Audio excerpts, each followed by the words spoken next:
Assalamualaikum warahmatullahi wabarakatuh. Bismillah, alhamdulillah, wassalatu wassalamu ala rasulillah sayyidina Muhammad ibn Abdullah wa ala alihi wa sahbihi wa mawalah, la hawla wa la quwata illa billah, amma ba'du. Sahabat dan pemirsa rahimakumullah, pada video kali ini kita masih berada dalam kajian Madrasah Amil, yaitu sebuah kajian yang mengupas secara tuntas kasus-kasus terkait fikih zakat, utamanya adalah zakat fitrah. Sahabat dan pemirsa rahimakumullah, perjumpaan kita dengan bulan Ramadan pada tahun ini, hari berganti hari telah kita lewati, minggu berganti minggu pun juga telah kita lalui, hingga pada saat ini kita berada pada hari yang ke-28.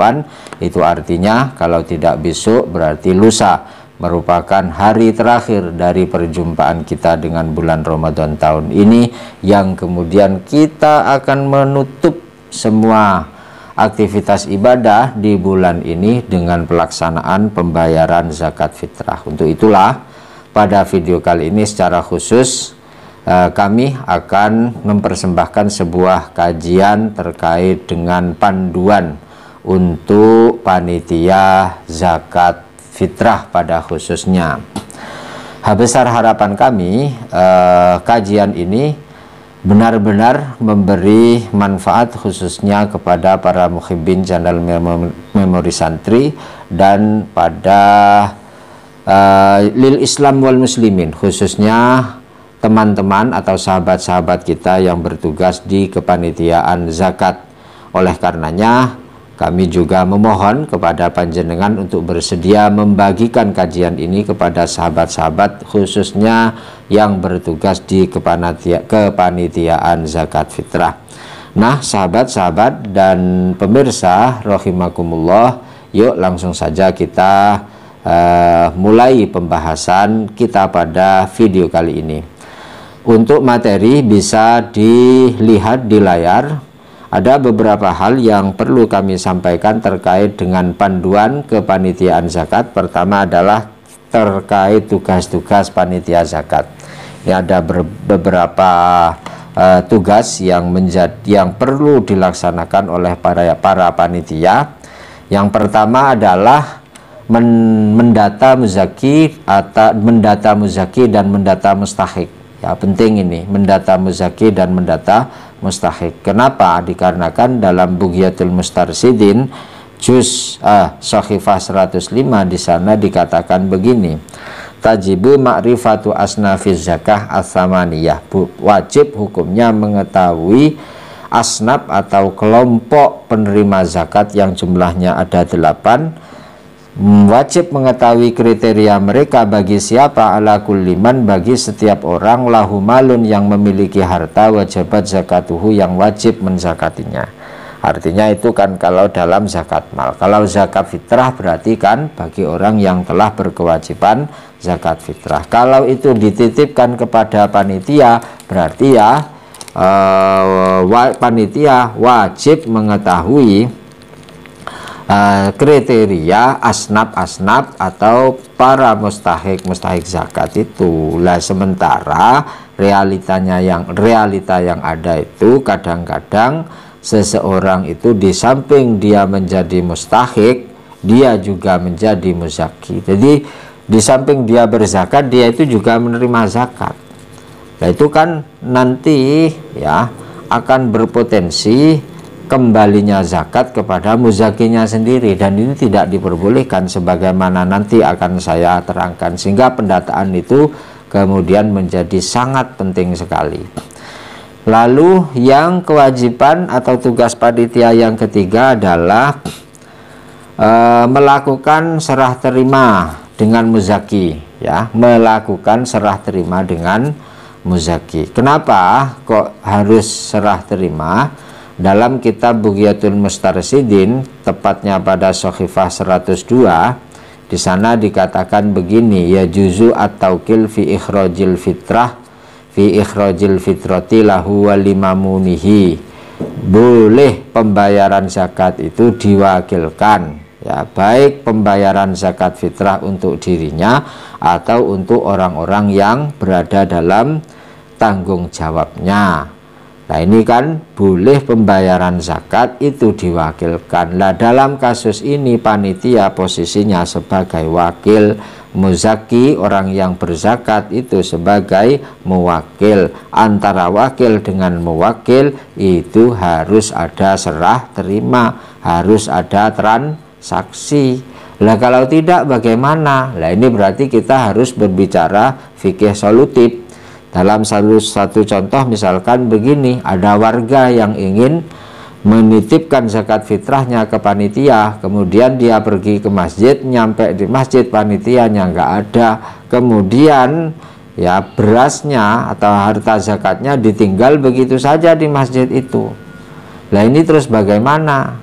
Lah kalau panitia dan semuanya sudah sama-sama tahu ya bahwa itu maksudnya orang tersebut meninggalkan berasnya begitu saja di masjid itu ya karena itu maksudnya diserahkan kepada panitia, dititipkan kepada panitia untuk dibagikan kepada para mustahik. Kalau itu sama-sama tahu berarti tidak ada masalah, karena kita mengikuti pendapat yang memperbolehkan mu'atoh dalam akad wakalah. Ini tegasnya di dalam kitab Al-Insaf. Ini kitab Al-Insaf ini sebetulnya dari kalangan Hanabilah, tapi saya pastikan ya Hanafiyah kalangan madhab Syafi'i sama, karena dalam madhab Syafi'i itu dalam itu juga berlaku yang namanya dalam akad jual beli, kemudian akad kirot, kemudian akad ijarah itu berlaku khilafiyah bolehnya mu'atoh. Nah dalam Insaf dikatakan begini, saya baca langsung pada poinnya ya. Wa ta'awwalahul qadi ala ta'kid linasihi alan iqadil bai'i bil lafzi wal mu'attah. Sebagaimana yang telah diterangkan oleh qadi ya, oleh seorang ulama, bahwa sebagaimana jual beli itu boleh menggunakan transaksi lafadz, transaksi bicara, omongan, juga boleh menggunakan mu'atoh. Demikian halnya adalah wakalah. Berarti wakalah mu'atoh itu hukumnya boleh. Mu'atoh itu tidak ada transaksi, yang penting tahu sama tahu tuh, kemudian jalan begitu aja. Lah ini bagaimana? Tidak ada masalah jika kita berbicara fikih solutif.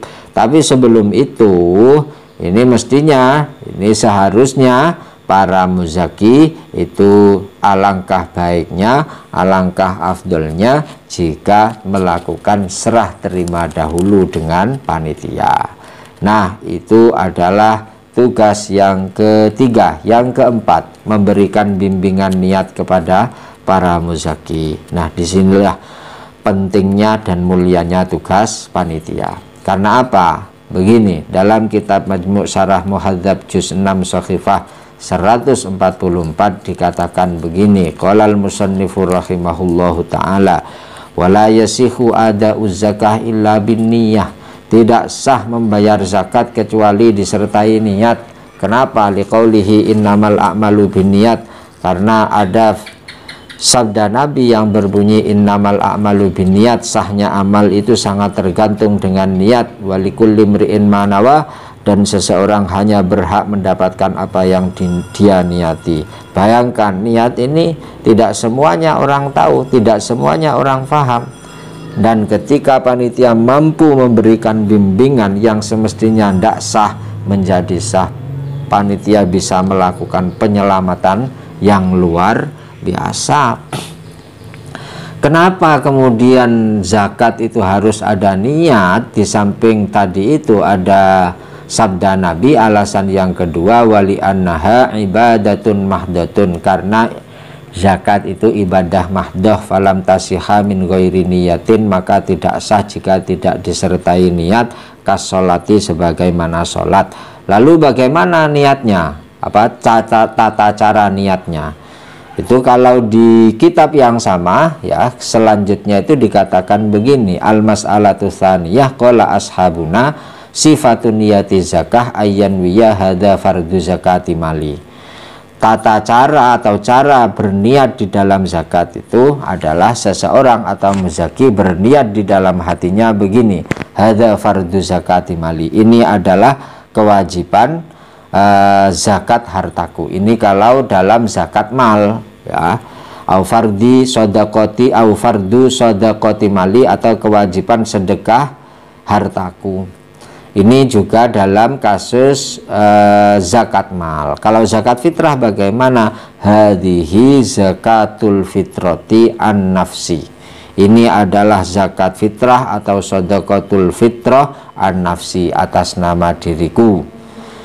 Itu kalau untuk dirinya sendiri. Kalau bersama keluarganya, ya berarti ini adalah zakat fitrah atas nama diriku, istriku, anak-anakku, baru kemudian setelah diniati diserahkan kepada panitia. Nah, kalau belum, berarti apa? Pada saat penyerahan kepada panitia itu niatnya, dan ini dituntun oleh panitia. Pertama panitia menanyakan dulu, sudah niat apa belum, Pak? Oh belum. Oh kalau belum, monggo saya bimbing niatnya begini-begini. Wah, jos margo jos kalau begitu, top margo top. Kemudian setelah panitia menerima zakat, kemudian membimbing untuk berdoa kepada muzakinya. Doanya begini, Rabbana taqabbal minna innaka antas samiul alim. Rabbana, wahai Tuhanku, taqabbal, semoga engkau menerima zakat fitrah minna, dariku, innaka antas samiul alim, karena sesungguhnya engkau adalah yang maha mendengar dan yang maha mengetahui.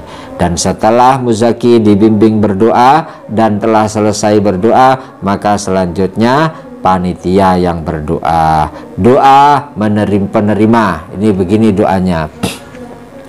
Ajarakallahu fima a'taita wa ja'alahu laka tahuron.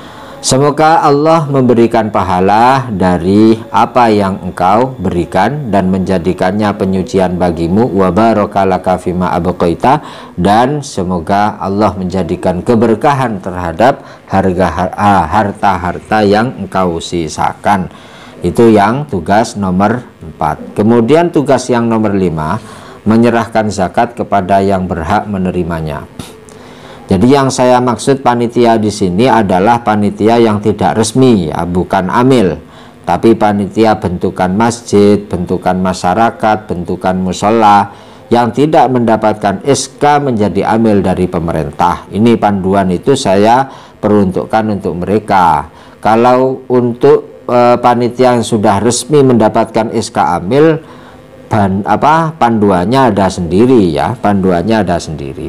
Nah, terkait dengan panitia lokalan ini, ya, mereka tugas kelima harus menyerahkan kepada para mustahik. Sebelum mereka menyerahkannya, maka muzaki itu berarti belum zakat. Makanya di dalam kitab Majmu', ya, saya bacakan langsung, qala ashabuna tafriquhu binafsihi afdal. Pembagian zakat dibagikan sendiri itu sebetulnya lebih utama minat taukili, dari mewakilkan, bila khilafin, tanpa ada perbedaan di antara para ulama. Kenapa? Li'annahu ala thiqatin min tafriqihi bi khilafil wakil. Karena kalau dibagi sendiri kan lebih bisa memastikan apakah sudah sampai kepada mustahik apa belum. Berbeda kalau diwakilkan. Ini sahabat dan pemirsa rahimakumullah, kita bicaranya hukum asal, belum ketika ini dibenturkan ke realita yang ada. Karena begini, di realita yang ada itu, ketika tidak ada panitia, maka akan terjadi potensi terjadi penumpukan zakat fitrah itu besar sekali. Ya, karena orang-orang desa itu biasanya kan kalau si A semuanya si A yang menerima zakat, padahal yang berhak menerima zakat bukan si A saja. Sehingga ini akan terjadi namanya kecemburuan sosial. Dan kalau ada panitia itu tidak terjadi hal yang semacam itu. Nah, sehingga dalam satu titik ini panitia, kita berzakat melewati panitia lebih baik dalam rangkanya apa? Menghindari fitnah. Nah, wa ala takdiri khiyanatil wakil la yaskutul fardu anil malik. Dan jika kita anggap bahwa wakil telah melakukan khianat, dia tidak menyerahkan kepada mustahik, maka kewajibannya para muzaki belum gugur. li'anna yadahu kayadihi, karena kekuasaannya para panitia sebagaimana kekuasaan muzaki. Fama lam yasil al malu ilal mustahikin la tabra'u dhimmatil malik. Selama harta itu tidak menyampai kepada para mustahikin, maka tanggungan malik, tanggungan muzaki belum bebas. Nah, ini tanggung jawabnya panitia. Itulah kewajiban-kewajibannya para panitia. Kemudian larangan-larangan, ini yang penting ini. Larangan-larangan panitia adalah yang pertama, menunda pembagian zakat hingga melewati terbenamnya matahari pada hari raya pertama. Jadi pada hari raya pertama sampai matahari terbenam kok ada zakat yang belum tersalurkan oleh panitia. Wah, panitia berdosa itu kalau bukan karena uzur, bukan karena halangan, tapi karena kemalasan. Dalam kitab Fathul Mu'in, tepatnya pada halaman 147, di sana dikatakan begini: wa haruma ta'khiruha an yaumihi, haram menunda pembagian zakat fitrah dari hari raya Id bila udhrin, jika itu tidak ada halangan. Kalau ada halangan tidak haram. Contoh halangan kaghaibati malin au mustahikin, harta dan mustahiknya belum datang. Tuh contoh. Wajibu al-qada' fauran li isyanihi, dan jika penundaan itu dilakukan maka harus segera dibayarkan karena dia telah melakukan dosa oleh sebab penundaan yang bukan karena uzur tadi. Wa yajuzu ta'jiluha min awali Ramadan, boleh mendahulukan zakat fitrah dari sejak awal Ramadan. Wa yusannu alla tu'akhkhara an sholatil Id, dan sunnah zakat fitrah itu tidak diakhirkan hingga lewatnya pelaksanaan sholat Id. Jadi kalau dari sholat Id sampai dengan sore hari itu makruh, tapi kalau sampai melewati terbenamnya matahari itu haram. Haramnya bukan pembagiannya tapi penundaannya, tetap harus dibagikan. Itu yang larangan pertama. Larangan kedua adalah menjual harta zakat. Jangan sampai panitia kemudian mengambil kebijakan ada sebagian harta zakat dijual untuk dibelikan dibelikan rokok, dibelikan bensin. Itu tidak begitu caranya ya. Itu berdosa. Kenapa? Karena tugasnya panitia itu hanya menyampaikan tugasnya hanya menyampaikan harta zakat kepada para mustahik, tidak punya tugas membelinya atau menjualnya. Al-Muhadzab juz 1 Shahifah 458, di sana dikatakan begini: faslun fima yamlikul wakil at-tasarrufa fihi wala yamlikul wakil minat tasarruf illa ma yaktadihi idnul muwakil. Jadi seorang wakil tidak berhak melakukan tasarruf kecuali itu sesuai dengan tuntutan perizinan dari muwakil, baik perizinan itu min jihatin nutki berupa ucapan atau min jihatil urfi atau berupa kebiasaan. Tuh, dalam kasus ini kebiasaan tidak ada, karena kalau sampai dikurangi berarti kadar zakatnya akan berkurang. Ini bisa berbahaya. Sehingga kalau panitia butuh sesuatu untuk pembiayaan jangan diambilkan dari harta zakat, itu berbahaya. Kemudian larangan ketiga, mengambil bagian atas nama amil. Nah, ini bukan amil tapi panitia biasa kok kemudian mengambil bagian zakat. Kalau mau ambil bagian maka jangan mengatasnamakan amil, atasnamakan fuqara. Sehingga jika panitianya itu dari kalangan fuqara masakin, tidak ada masalah ketika mengambil bagian. Kemudian yang nomor 4, membagikan zakat kepada membagikan zakat kepada pemilik semula. Jadi ini yang harus hati-hati panitia itu. Imam Syafi'i dalam Al-Um berkata begini: wala yajuzu laka idza kanatiz zakatu fardan alaika ayyauda ilaika minha syai'un. Dan tidak boleh ketika engkau telah berkewajiban membayar zakat, maka tidak boleh ada sedikit pun yang kembali kepadamu. Fa in addaita ma kana alaika an tu'addiyahu. Apabila engkau telah membayarkan apa yang menjadi kewajibanmu, berarti ya sudah selesai. Wa illa kunta asiyan lau mana'tahu, jika tidak berarti kamu telah bermaksiat oleh sebab apa? Kamu menghalangi hak milik orang lain. Artinya begini, jangan sampai misalkan panitia itu dalam membagi beras kembali ada sebagian beras kembali kepada muzakinya. Caranya bagaimana? Ya tadi itu berdasarkan data tadi itu, atau dikelompok-kelompokkan. Untuk masyarakat kelompok sini nanti diserahkan ke kelompok sana, masyarakat kelompok sana dibagikan kepada masyarakat kelompok sini, misalkan begitu. Caranya anulah bebas, yang penting bagaimana agar zakat fitrah tidak kembali kepada muzakinya. Kemudian larangan yang kelima ini larangan terakhir, membagi zakat kepada masyarakat luar daerah. Ini jadi kalau masyarakat daerah sini ya zakatnya harus diserahkan kepada masyarakat mustahik daerah sini. Kalau kita berbicara pendapat, sebetulnya ada ini yang memperbolehkan. Bughiyatul Mustarsyidin Shahifah 103 ayat 104. Saya bacakan. Wa ibaratu ba'ar-rajih fil madhab adamu jawazi naqli zakah. Sebetulnya kalau menurut pendapat yang rojeh dalam madhab Syafi'i itu tidak boleh memindah zakat. Itu artinya zakatnya penduduk daerah sini diserahkan kepada penduduk daerah mustahik penduduk daerah lain. Itu bagaimana? Itu naqlu zakah tidak boleh. Cuman waqtaro jam'un al-jawaz, ada sekelompok ulama yang memperbolehkannya. Contohnya seperti Kabni Ujailin, seperti Imam Ibnu Ujail, Wabni Sholah dan Imam Ibnu Sholah. Itu ada yang memperbolehkan. Sebetulnya kalau muzaki tidak apa-apa mengikuti ini, tapi kalau wakil panitia tidak boleh mengikuti ini. Kenapa? Kewajiban panitia harus menjaga kemaslahatannya mewakil, dan tidak maslahah kalau panitia mengikuti pendapat yang memperbolehkan naqlu zakah, kecuali kalau itu atas instruksi dari muwakil atau muzakinya, tidak ada masalah. Nah sahabat channel Memori Santri rahimakumullah, mungkin ini yang bisa saya sampaikan, semoga bisa diterima dan bisa difahami.